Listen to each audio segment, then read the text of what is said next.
안녕하십니까. 아침 햇살 시간입니다. 오늘은 남북미 코로나 대응 비교 세 번째 시간입니다. 마지막 시간이 되겠고요. 여러 이제 남북미 세 나라가 코로나 대응과 관련해서 다른 모습들을 많이 보였습니다. 이게 왜 이렇게 다른 모습이 나타났는지를 좀 살펴보려고 합니다. 그 배경을 살펴보자는 거죠. 크게 세 가지로 좀 살펴봤습니다. 자, 일단 첫 번째는 국가 시책에서 차이가 있었다. 이걸 좀 보려고 합니다. 자, 한국 같은 경우는 국가 시책은 기본적으로 뭐였습니까? 일단은 문재인 정부의 성격부터 좀 볼 필요가 있을 것 같아요. 문재인 정부가 탄생하게 된 건 이제 2016년 그 박근혜 탄핵 촛불로 이제 탄생을 한 거죠. 그래서 많은 국민들이 박근혜를 촛불 혁명을 통해서 끌어내리고 그 성과로 이제 문재인 정부가 탄생을 한 겁니다. 그러니까 박근혜 정부와는 반대되는 성격을 가질 수밖에 없는 거죠. 근데 박근혜 정부가 왜 탄핵 당했는가 이걸 좀 살펴볼 필요가 있는데, 물론 국정 운영에서 문제가 정말 많았습니다. 정말 많았는데 저는 가장 결정적인 거는 세월호 참사였다고 생각합니다. 많은 국민들이 TV를 통해서 세월호에 수많은 이제 그 수학여행을 가던 고등학생들과 그다음에 국민들이 300명 넘는 국민들이 저 이제 세월호에서 참사를 당했는데, 문제는 정부가 뭔가 열심히 노력을 했는데도 뭐 불가항력적으로 어쩔 수 없었다라고 하면은 크게 이제 그나마 분노가 덜할 텐데, 이게 눈앞에서 뻔히 구조를 하지 않고 방치를 해서 사람들을 사실상 죽인 거나 마찬가지였단 말이에요. 심지어는 민간 어선들이나 민간 구조자들이 가가지고 도와주려고 하는데도 이걸 다 가로막고 이건 뭐 사실상 고의로 뭐 살해한 것 아니냐는 의혹이 들 정도로 그런 이제 참상을 벌인 거죠. 그러니까 여기에 대해서 많은 국민들이 분노를 했던 겁니다. 이게 분노가 폭발했고, 그래서 헌정사상 최초의 탄핵이 이루어졌던 거죠. 정부가 국민의 생명을 경시한 이런 태도에 분노를 느껴서 촛불혁명이 일어났고, 그래서 박근혜 정부는 끌어내려졌고, 그래서 문재인 정부가 탄생했다. 이렇게 놓고 보면 문재인 정부가 국민의 생명에 대해서, 국민의 생명을 지키기 위해서 노력하지 않을 수가 없는 거예요. 촛불 국민들의 바람이 바로 그것이기 때문에. 그리고 그게 지금까지 계속 이어지고 있는 거잖아요. 적폐청산이라는 게 정권 교체가 됐다고 해서 저절로 딱 하루아침에 되는 게 아니기 때문에 지금도 뭐 수많은 적폐들이 계속 저항을 하고 있잖아요. 거기에 맞서서 국민들은 또 싸우고 있고, 그러다 보니까 문재인 정부도 이런 촛불 국민의 요구를 받아들여서 국민의 생명을 최우선에 두는 그런 이제 정책을 펴지 않을 수가 없다는 거죠. 근데 문제는 이것만 잘하면 되는 거냐, 그러니까 방역만 잘하면 되는 거냐가 아니라 경제도 잘 살려야 된다라는 게 기본 국가 시책이다라는 거예요. 뭐 세상에 어느 나라가 경제는 신경 안 써도 된다 이런 시책을 가진 나라는 없겠죠. 근데 한국 같은 경우는 특히 이제 경제에 되게 민감하기 때문에 경제에서 이렇게 쉽게 양보하고 포기하기가 되게 어려운 거예요. 그러니까 결국 어떻게 됩니까? 방역을 우선하되 경제도 병행을 해야 되는, 방역과 경제를 동시에 해야 되는 그런 국가 시책을 가지고 있었다. 이걸 이제 한마디로 얘기하면 국가가 국민의 생명과 재산을 지킨다. 뭐 이런 식으로 이제 좀 표현을 할 수 있을 것 같습니다. 자, 그러니까 이게 이제 이전 정부하고 좀 차이점을 생각해 보면, 이명박 박근혜 정부는 과연 이렇게 했겠냐? 이명박근혜 정부는 기본적으로 경제 논리를 최고로 앞세우고 국민의 생명 안전 이런 것들은 약간 뒷전이었죠. 대표적인 사건이 메르스 사태 아닙니까? 메르스 때 뭐 방역에 대해서 너무 소홀히 이제 정부가 해버리다 보니까 이제 문제가 발생했던 거죠. 만약에 이명박근혜 정부가 지금까지 계속 있었으면 어떻게 됐을까? 거의 미국 수준이 되지 않았을까 싶어요. 미국이 딱 이거잖아요. 경제 논리만 앞세워가지고 방역에 신경 안 쓰고 이랬던 거잖아요. 그래서 미국의 지금 확진자와 사망자 비율을, 인구 비율 그대로 가져와 보면 우리나라에서는 거의 이제 확진자가 280만 명에 사망자가 5천 명에 이를 것으로 추정이 되는데, 이명박근혜 정부 치하가 아니어서 정말 다행인 거다. 뭐 이렇게도 얘기할 수 있겠습니다. 자, 그 다음에 이제 북한을 볼까요? 북한의 국가 시책은 기본적으로 국민의 생명과 안전의 모든 것을 복무시킨다라는 겁니다. 그래서 경제도 뭐 국방, 정치 모든 것들이 다 국민의 생명과 안전에 복무해서 다 이제 부차적인 게 되는 거죠. 이 이제 뭐 첫 번째로 경제부터 따져보면 경제 자체가 잘 되는 게 중요한 게 아니고 국민의 생명과 안전에 복무했을 때만 경제는 의미가 있는 거다. 이게 단순히 최근에 코로나 사태 때문에 생긴 그런 국가 시책이 아니라 원래부터 북한이 전통적으로 그래 왔다라는 겁니다. 예를 들어서 1947년에 있었던 성진제강소 원철로 폭파 사건이 제일 유명한데 이때 이제 해방 직후잖아요. 그리고 이제 원철로라는 게 이제 그 철광석을 녹여서 쇳물을 뽑아내는 거예요. 근데 이 성진제강소의 원철로는 그 일제 강점기 때 일본 놈들이 이제 그 군수 물자, 뭐 탱크 만들고 총 만들고 이런 거 하려고 만든 곳이었단 말이에요. 그래서 여기서 나온 쇠로 이제 무기들을 만드는 거죠. 근데 이 원철로가 이제 전기로였어요. 그래서 고압 전류를 흘려보내가지고 이제 쇠를 녹이는 거예요. 그러니까 엄청나게 이제 그 초고압 전기가 흐르는 곳인데 여기에 이 절연 장치를 제대로 해놓지 않았습니다. 그러니까 이제 거기서 감전 사고로 죽는 노동자들이 막 질비했다 그래요. 근데 일본 놈들이 뭐 조선인 노동자들이야 죽든 말든 뭐 신경 썼겠어요. 거의 뭐 노예 취급을 했기 때문에 죽어도 뭐 제대로 보상, 그때 당시엔 뭐 보상이라는 건 바랄 수도 없는 거죠. 죽은 사람만 억울한 거죠. 그렇게 해서 감전사로 죽는 경우들이 진짜 많았다 그래요. 비가 오거나 습기가 높으면 특히 이제 막 누전이 잘 돼가지고 그랬는데 이제 해방이 됐습니다. 해방이 됐으니까 어떻게 해야 되겠어요? 절연장치 만들고 뭐 이렇게 해야 될 거 아니에요. 근데 문제는 그런 걸 만들려면 이 가동도 멈춰야 되고 시간이 되게 많이 걸리는데 당장 이제 해방 직후에 우리가 일본 놈들 물러갔으니까 뭐 먹고 살기 좋아졌다가 아니잖아요. 일본 놈들이 중요 이제 산업 이런 것들을 막 다 가져가 버리고 특히 기술자가 없고 막 이러다 보니까 산업이 다 이제 멈춰버리는 거예요. 그러니까 쇠가 나와야 그 쇠를 가지고 뭐 물건도 만들고 이렇게 해서 경제를 굴릴 건데 쇠를 당장 만들 수가 없는 거잖아요. 그러니까 원철로를 중단을 시킬 수가 없어요. 계속 가동을 해야 되는 거예요. 근데 이제 1947년에 김일성 주석이 이제 성진제강소를 방문을 했습니다. 지금 국가 경제에서 철강 생산이 매우 중요하기 때문에 성진제강소에서 철을 좀 많이 뽑아야 되겠다. 이런 이제 얘기를 하려고 방문을 했는데 보니까 원철로에 그런 사연이 있더라. 일본 놈들이 뭐 절연 장치도 제대로 안 해서 엄청나게 많은 노동자들이 여기서 감전으로 죽었다. 이런 사연을 듣고 이런 원철로는 없애버려야 된다. 이 쇠를 얼마간 생산을 못 하더라도 이 노동자들의 원한이 서려 있는 이 원철로는 없애자.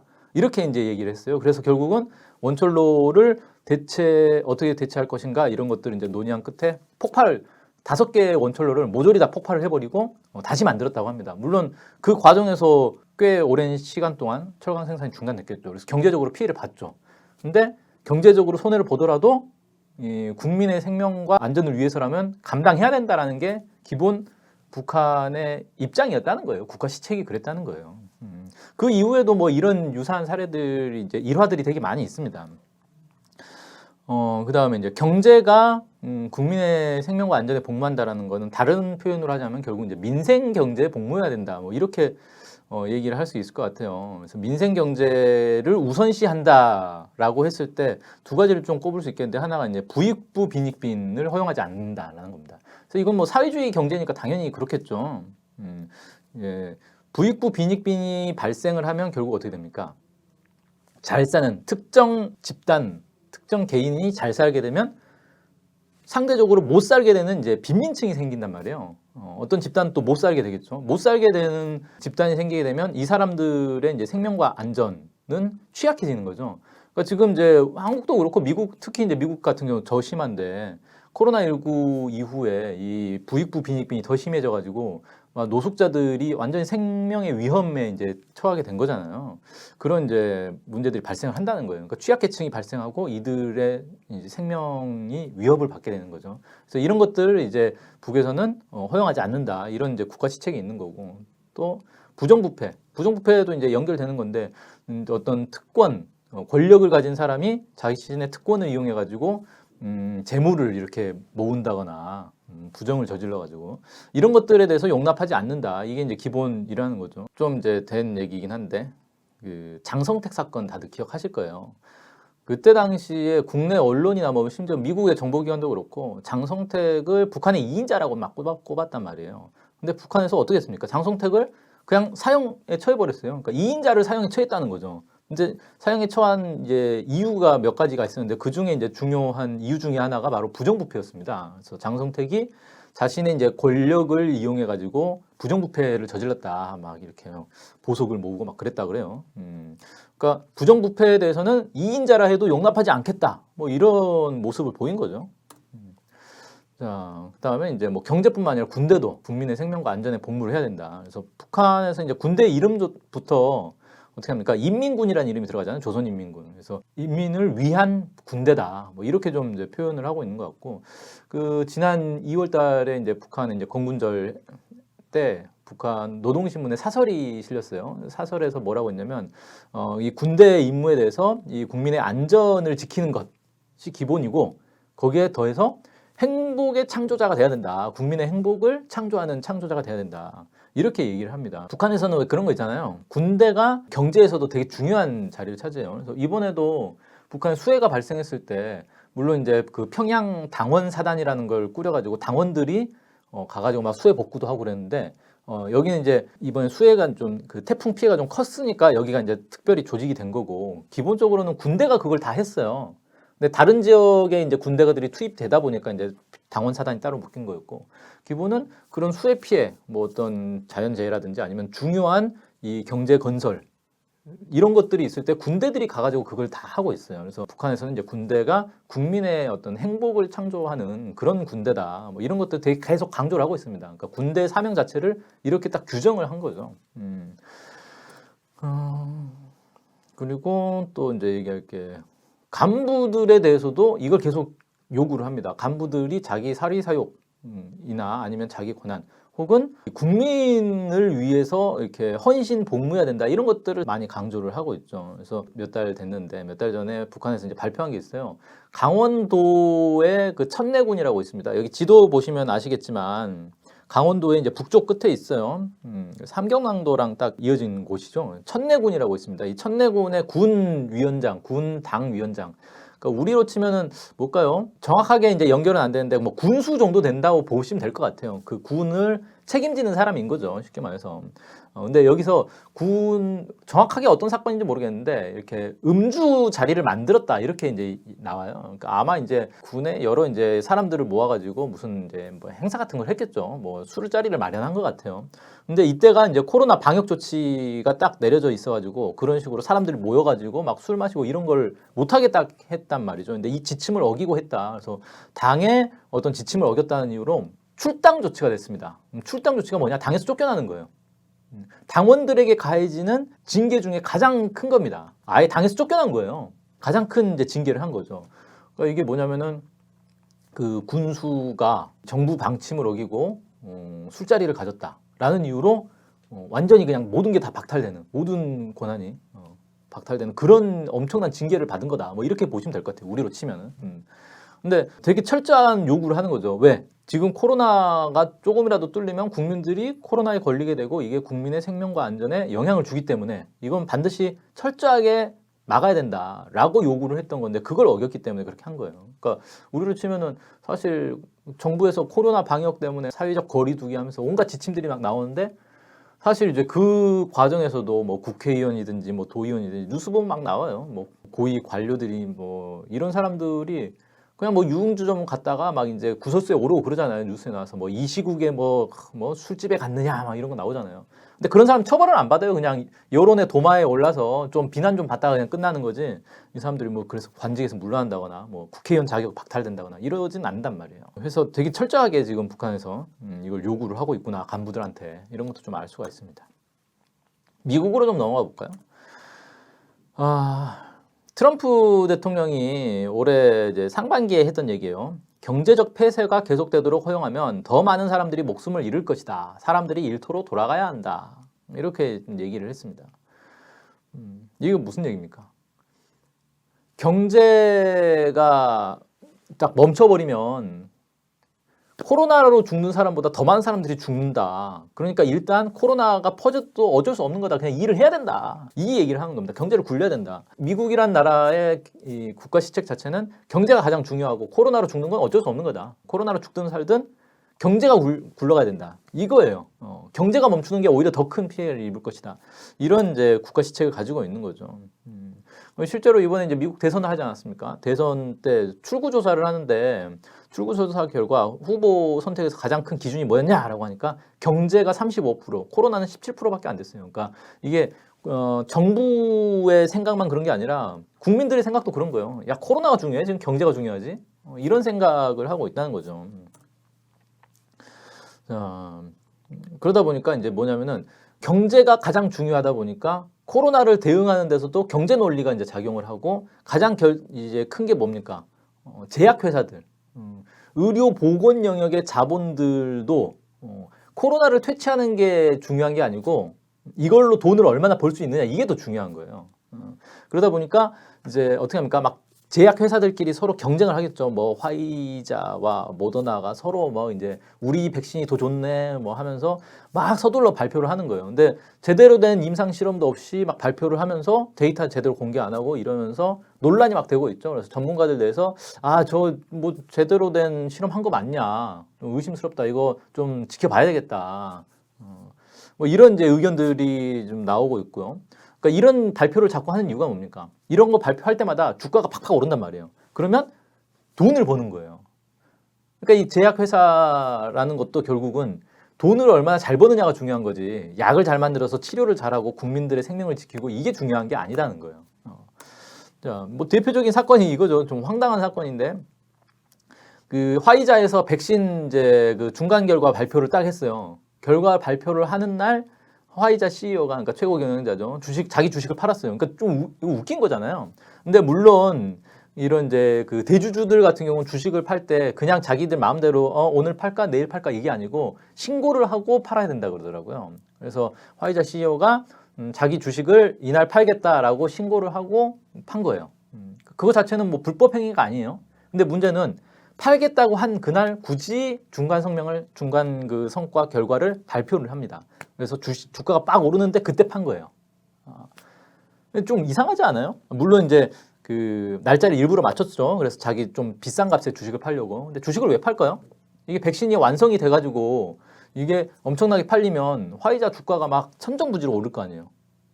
근데 이거 주식을 도대체 왜 파냐? 그것도 그냥 될지 안 될지 잘 모르겠다 싶어서 파는 게 아니라 화이자의 CEO 최고 경영자면은 자기들 백신에 대한 어떤 확신이 있을 거 아니에요. 야, 이거는 된다. 이건 뭐 이제 대박이다 이제. 우린 떼돈 벌겠다. 이러면 주식을 안 팔 거 아니에요. 근데 왜 주식을 팔았냐? 그래서 이제 일각에서는 그런 거죠. 야, 저 최고 경영자가 주식 판 거 보니까 저 백신 엉터리인 것 같다. 일단 백신 만들었다라고 해가지고 막 판매했는데 나중에 뭐 부작용 속출하고 뭐 그 임상 실험 결과가 다 조작됐다 뭐 이런 것들이 막 폭로가 되면서 아작이 날 수도 있는 거 아닌가? 그럴 거에 대비해서 미리 주식 판 거 아니야? 뭐 이런 이제 얘기까지 도는 거예요. 이건 뭐 알 수가 없는 거죠. 이거는 1년이 지나서 밝혀질지 10년이 지나서 밝혀질지 아무도 모르는 건데 아무튼 이상하다는 거죠. 지금 뭐 한창 막 백신으로 떼돈을 벌 때 왜 주식을 판매했냐. 그러니까 결국은 이게 다 경제 논리로 굴러가고 있다. 백신 개발이라는 것도 결국은 경제 논리로 굴러가고 있구나. 이런 것들이 좀 보여주는 사례가 아닌가 싶습니다. 자, 근데 이제 국가 시책이 이렇게 된 배경이 또 있을 거 아니에요. 그래서 한 단계 더 파고 들어가 보면 결국 경제 체제의 차이가 있더라라는 겁니다. 그래서 경제 체제의 차이를 좀 이제 보자면 한국 같은 경우는 경제 체제가 뭡니까? 기본적으로 대외 의존 경제예요. 그래서 외국과의 무역으로 이 경제가 유지되고 있습니다. 2018년 기준으로 대외 의존도가 86.8%라고 합니다. 그러니까 엄청나게 많은 비율을 무역에 의존하고 있는 그런 상황이다. 이게 그 주요 20개국 G20에서 4위라 그래요. 네 번째로 상당히 높은 편이라는 거죠.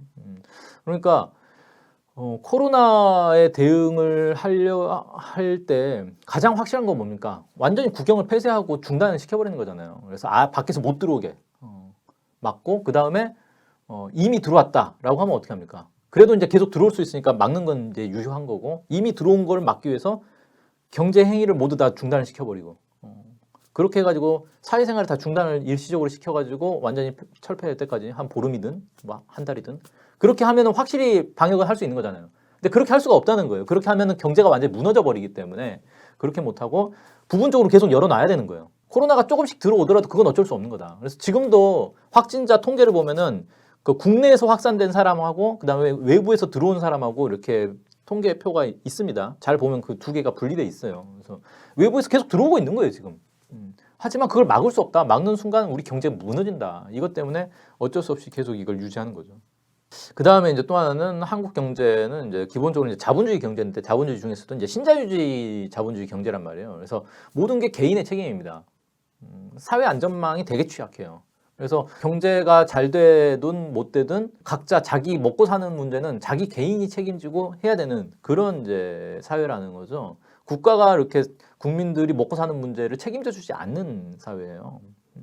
근데 이제 코로나19 같은 게 딱 터지면은 어떻게 할 것인가? 개인들이 알아서 해야 되는 거죠. 그러니까 지금도 이제 막 그 거리두기 해가지고 자영업자들이 막 난리가 나잖아요. 막 파산하고 막 난리가 나는데도 그건 이제 자영업자들이 알아서 하필이면 그 가게를 차려가지고 배달 가게 차렸으면 돈 좀 벌었을 텐데 뭐 이런 거예요. 결국은 각자 알아서 해야 되는 거예요. 뭐 정부에서 이제 지원금도 좀 나오고 뭐 그런 건 있죠. 근데 그게 코로나19로 인한 피해를 완전히 감당할 만큼의 지원금이 안 나오죠. 그렇게까지 국가에서 책임지지 않죠. 그래서 실제로 보면은 그 이제 하반기 들어서 이제 여파가 이제 심각하게 나타나고 있습니다. 개인 파산 벌써 이제 뭐 33,000건. 그래서 작년 이맘때에 비해서 이제 수천 건이 올랐다 그래요. 그다음에 기업들도 이제 뭐 법인 파산 지금 역대 최대야 뭐 이런 거 나오고 실업률도 20년 만에 최고다. 뭐 최고치. 뭐 이렇게 쭉 나오는데 이런 것들이 그래서 이렇게 막 개인 파산하고 막 기업들도 파산하고 실업자 되고 그래서 정부에서 책임져 줄 수 없다 이건. 너네가 알아서 이제 살 길 찾아라. 이렇게 되는 거예요, 그냥. 그런 이제 사회 시스템을 가지고 있다. 북한 같은 경우는 이제 경제 체제가 어떻습니까? 자립 경제죠, 기본적으로. 자립 경제다 보니까 외부에서 무슨 일이 발생한다고 해도 국내 경제에 영향을 주는 게 한계가 있어요. 그러니까 한국 같은 경우는 외부에서 80% 이상이 대외 의존도가 80% 이상이잖아요. 그러니까 외부에서 경제가 좋아지면 우리도 같이 좋아지고 나빠지면 같이 나빠지는 거예요.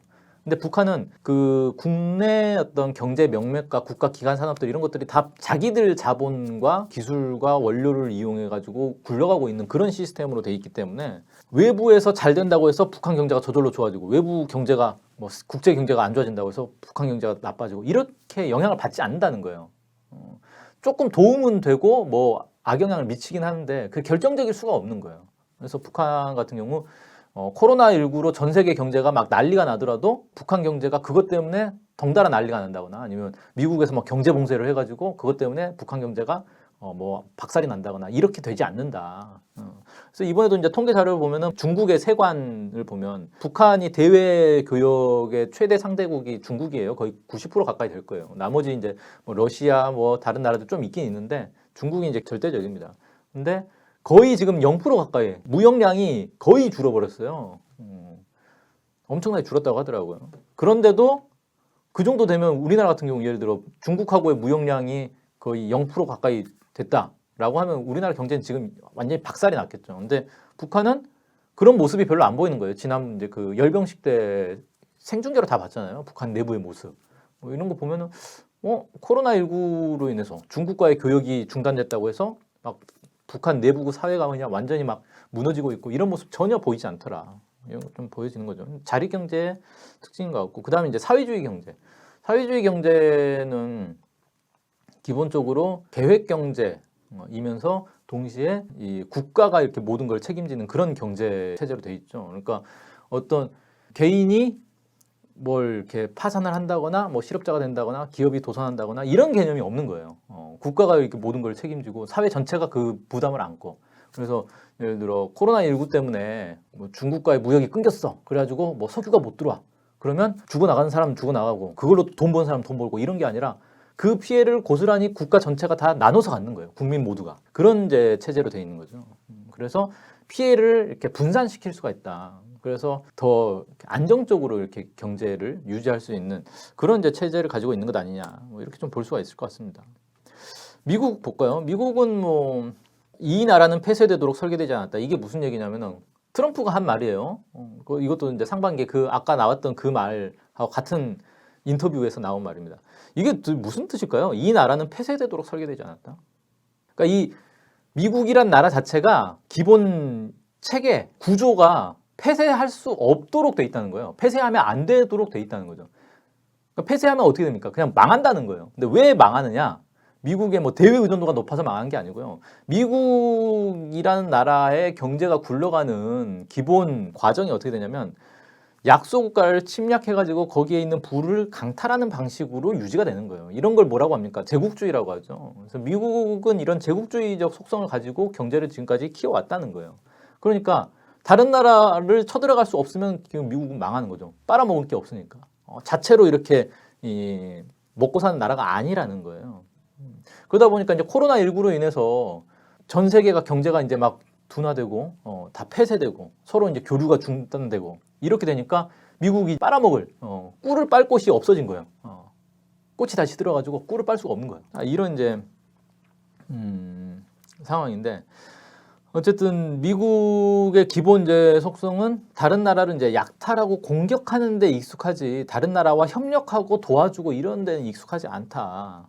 그리고 그런 것들이 이제 이렇게 나타나는 거죠. 이번에도 이제 코로나19 상황 속에서 세계보건기구를 탈퇴를 했죠. 네, 그래서 미국이란 나라가 이제 제국주의적 속성을 버릴 수가 없기 때문에 다른 나라와 협력하고 도와주고 이런 관계가 되지가 않아요. 그냥 이 약탈하고 강탈하고 이런 거에만 익숙해져 있고 이런 것밖에 할 수가 없다는 거예요. 그걸로 먹고 사는 나라이기 때문에.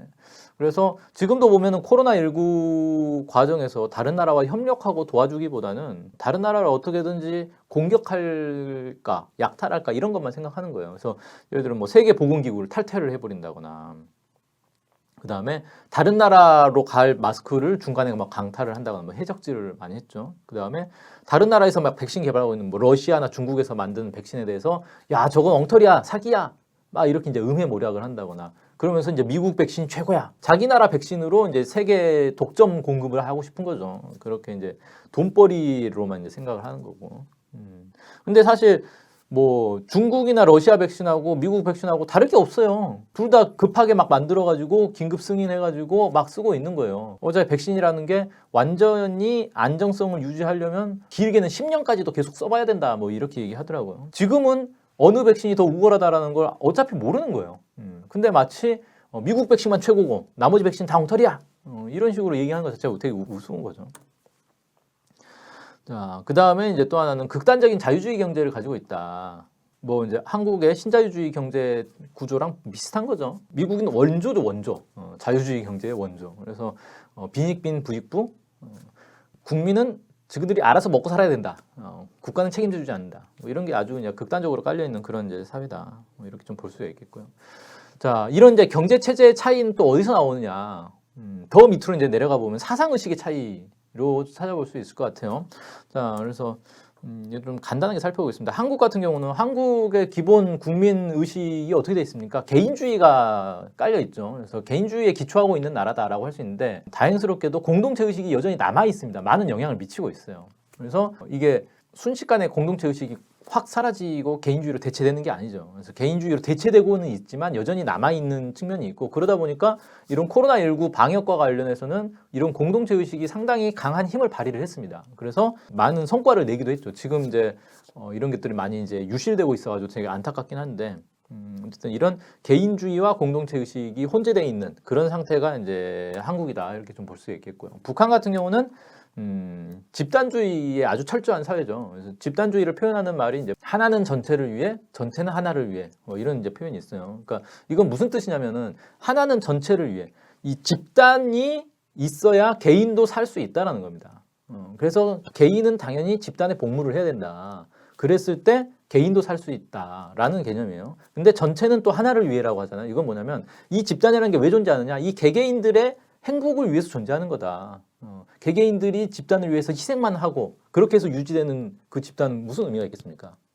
이 집단 자체가 존재하면서 개인들의 행복을 보장을 해줬을 때 의미가 있는 거잖아요. 그래서 이제 그걸 이제 집단주의 사회다 뭐 이렇게 이제 얘기를 하고 있는데 이런 이제 집단주의 의식에 기초한 사회가 이제 북한 사회다 뭐 이렇게 좀 정리를 할 수 있겠고요. 뭐 미국 같은 경우는 철저한 개인주의 사회죠. 뭐 극단적인 개인주의 사회다 뭐 이렇게 얘기할 수 있겠고 거의 뭐 개인주의의 뭐라 할까요? 오늘날 이제 현대 개인주의의 뭐 시작이다 뭐 이렇게 볼 수도 있을 것 같아요. 미국의 모습을 보면은 일단은 미국에서 왜 개인주의가 이렇게 극단적으로 나타나느냐? 미국이란 나라를 만들 때부터 개인주의 기초에서 만들었기 때문에 그런 거예요. 미국이 어떻게 만들었습니까? 원래 아메리카 대륙에 원주민들이 살고 있었단 말이에요. 수많은 원주민들이 살고 있었는데 유럽에서 이주를 해간 거죠. 야, 저기 새로운 땅을 발견했어. 저기 가서 살자라고 쭉 이주를 해가지고 가서 보니까 원래 살고 있는 사람들이 있어요. 그럼 어떻게 해야 돼요? 정상적이라면 야, 우리가 유럽에서 좀 먹고 살기 힘들어서 여기로 건너왔는데 여기는 좀 땅도 넓은 것 같고 좀 같이 살자. 이렇게 해야 될 거 아니에요. 그게 아니고 야, 다 쏴 죽여. 그래서 원주민들 다 쏴 죽이고 거기에 자기들 나라를 세운 거예요. 그래서 보면은 막 서부 개척 시대 뭐 어떻게 했습니까? 말 타고 막 달리면서 깃발 꽂으면 거기가 자기 땅이 되는 거예요. 그리고 거기에 다른 사람들이 산다? 그럼 다 총으로 쏴 죽여요. 그러니까 미국이란 나라가 총으로 만든 나라는 총으로. 개개인들이 총을 가지고 주변에 있는 사람들 다 쏴 죽이고 자기 땅을 이렇게 차지한 거예요. 여기 우리 땅 이렇게 되는 거예요. 그리고 나서 그럼 또 다른 사람들이 자기 땅 차지하려고 올 거 아니에요. 그러니까 총으로 자기를 지켜야 되는 거예요. 그 허허벌판에 여긴 우리 땅 해가지고 그냥 판잣집 하나 지어놓고 여기 우리 집 하고 총 들고 지키는 거예요.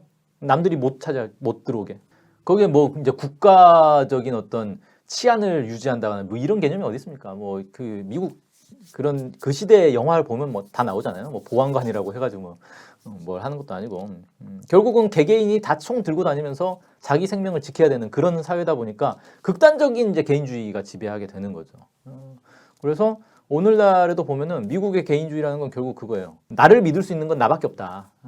내가 믿을 수 있는 건 나밖에 없고 이웃들은 모두 잠재적인 나의 적이다라는 겁니다. 그래서 코로나19가 확산되니까 총기 사재기를 해요. 왜 합니까? 이웃들이 자기를 약탈할까 봐 총기 사재기 하는 거예요. 언제 적으로 돌변할지 모르니까. 그런 개인주의다라는 거고. 두 번째로는 미국의 아메리칸 드림이라는 거 있잖아요. 아메리칸 드림이라는 것은 결국은 뭐냐면 개인이 돈을 얼마나 버느냐로 결판이 나는 거예요.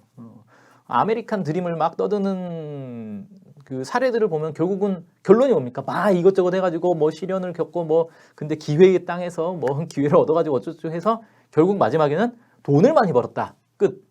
그래서 성공한 거다. 그러니까 돈을 많이 버는 게 성공한 거예요. 이들의 기준에서는. 이게 이제 아메리칸 드림의 이제 실상이라고 할 수 있는 거죠. 그러면 개인이 돈만 벌면 최고인 그런 이제 사상 의식이 미국인들 내에 퍼져 있는 거죠.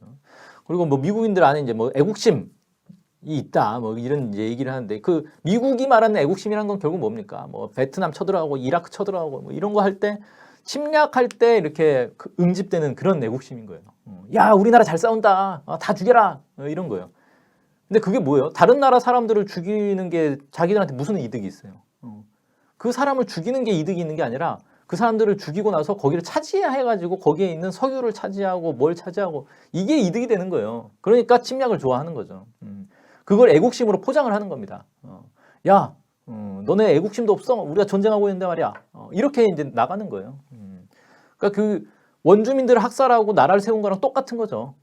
야, 중동 사람들 다 죽이고 저기 석유 빼앗아오자. 이런 식인 거예요, 그냥. 이렇게 출발한 나라다 보니까 극단적인 개인주의가 범람하는, 지배하는 그런 나라가 됐다. 그러다 보니까 오늘날의 이제 코로나19에 대처하는 모습까지 이어지는 거다. 뭐 이렇게 볼 수가 있겠네요. 자, 그래서 이제 뭐 결론을 좀 내려보자면은, 코로나19로 인해서 각 나라들이 다양한 이제 대처법들, 모습들이 나오고 있습니다. 그 결과들도 나오고 있고요. 근데 이 속에서 그 각국이 가지고 있는 어떤 사회, 경제, 체제, 그리고 국민들이 가지고 있는 어떤 사상 의식, 정부의 특징들 이런 것들이 막 나왔어요. 다양하게 계속 쏟아지고 있습니다. 이런 것들을 통해서 우리가 이제 얻을 수 있는 교훈은 뭐냐? 전염병을 어떻게 이길 것이냐? 뭐 이것도 당연히 알 수 있겠지만 더 중요한 거는 인류는 어떤 사회를 지향해야 하는가? 인류의 미래는 과연 무엇이어야 하는가? 이것들을 우리가 좀 알 수 있지 않나라는 겁니다. 그래서 우리가 당장 뭐 1, 2년 앞을 내다보는 게 아니라 10년, 100년 앞을 내다보면서 인류는 과연 어디로 나가야 될 것인가를 이번 코로나19를 통해서 많은 이제 이 교훈들을 찾으면 좋겠다. 이렇게 생각이 됩니다. 그래서 오늘 뭐 3번에 걸쳐서 장시간에 얘기를 했는데 코로나19를 통해서 본 이제 남북미 사회 비교 이렇게 마무리를 하겠습니다. 고맙습니다.